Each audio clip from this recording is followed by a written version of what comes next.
Danielle Noyce here with your insights for the 1 Degree Outside Weather Network, and it's that time of the year. We're adding the pollen forecast back in here. If you're an allergy sufferer, you get a little bit of a tickle in the throat or a scratch starting to develop. The trees, juniper, poplar, maple, especially in central and southern New England, starting to pop, obviously, in the coming weeks. This is all going to be blooming and blossoming. The mold may go up a bit, too, by the time we get to the middle and end of this week. Here's what this video is going to cover. Multiple fronts over us this week. The position of those will determine the temperature. They'll also help to focus rounds of showers, even some embedded thunder possible, and some wintry mix in far northern New England, mainly in the form of some sleet and freezing rain that may come down. We'll take a look at that together as well. So school days ahead for the kiddos. Keep in mind this is a New England-wide average, but the next couple of days featuring temperatures that will be a bit milder. 40s out the door for Tuesday, 50s later on. Wednesday's the warmest day of the bunch for many areas, into the 60s and even some lower 70s, depending on where you are. But notice Thursday is a total change with the wind factored in. It's a cooler feel, 30s and even some upper 20s when you factor in that wind, because we'll be on the cooler side of the front.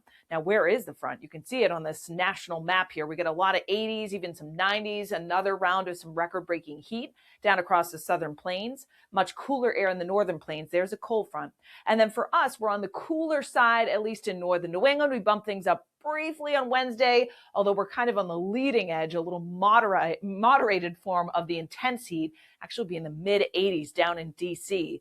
By the time we get to Wednesday, that will help fuel some thunderstorms down across the southeastern United States. And then boom, we're on the colder side by the time we get to Thursday. Still a lot of warmth down to our south and east, but that battle zone pretty much setting up right across the northeast.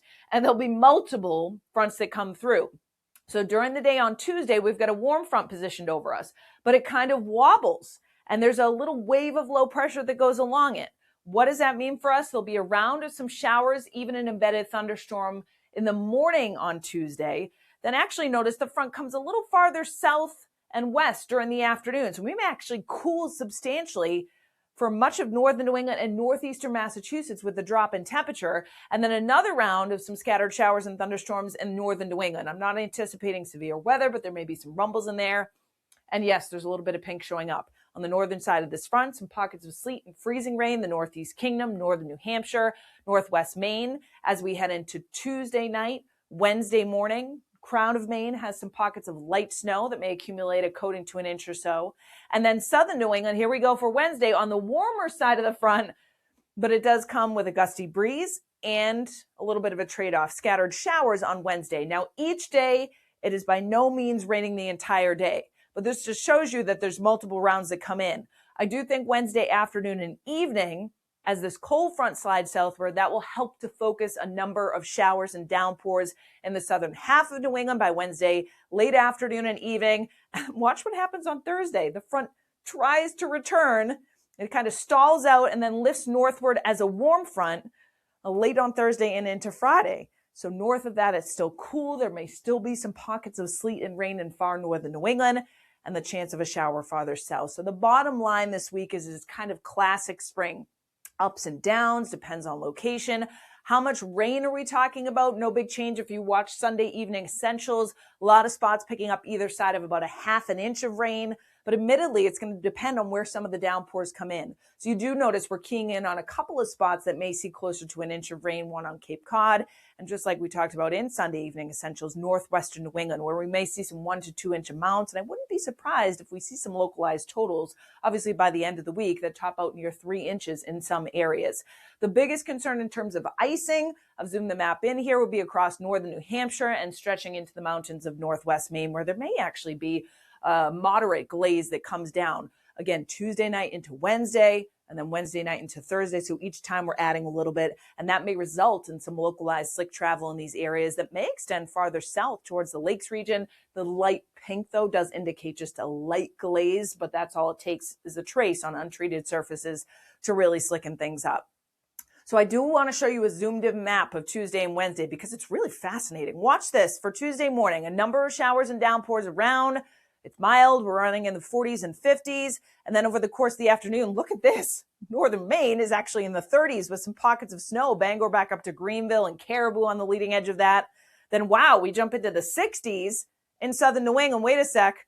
Merrimack Valley is actually in the 40s. Look at this, almost a little wave that goes by and drops the temperature by Tuesday afternoon and evening. Look at this, a lot of eastern Massachusetts, 40s and 50s, where we're pushing maybe close to 80 in the lower Connecticut River Valley. So there's a huge change across New England, a huge spread in temperatures that develops depending on where that front goes. Tuesday night into Wednesday, some couple of showers and pockets of freezing rain and sleet. Notice in far northern New England. It's a chilly rain shower in southern New England Wednesday morning. And then, wow, look at that. Breaks of sun and we're into the 70s in southern New England by Wednesday afternoon. Although notice what happens again with that front nearby. We focus some showers and downpours and that drops the temperature pretty substantially by Wednesday afternoon and evening in eastern Massachusetts. Could be a rumble of thunder in here in the southern portion of New England on Wednesday late afternoon and evening. And then it's a totally different feel by Thursday. Highs only in the 40s, so a cooler than average day. The onshore wind kicking up may gust occasionally over 20 miles per hour. Then as the warmth tries to come back on Friday, keep in mind we're several days out from this, but it looks like we'll be able to climb back up into the 50s and 60s in southwestern New England. That, of course, will have the implications on the Sox home opener. If we can hold that southwest wind and bring it in, we'll be a little bit milder. If the onshore winds takes hold and kind of remains in place, and it'll be a little bit on the cooler side. We'll track it all, of course, for you in our free 5-star rated weather app. That's a great tool to have, particularly this week with a change in temperature, with the rounds of showers and storms. You can look at the interactive radar as well. The only forecast you need to know and the only weather app you need. Search 1 Degree Outside Weather in the App Store and Google Play.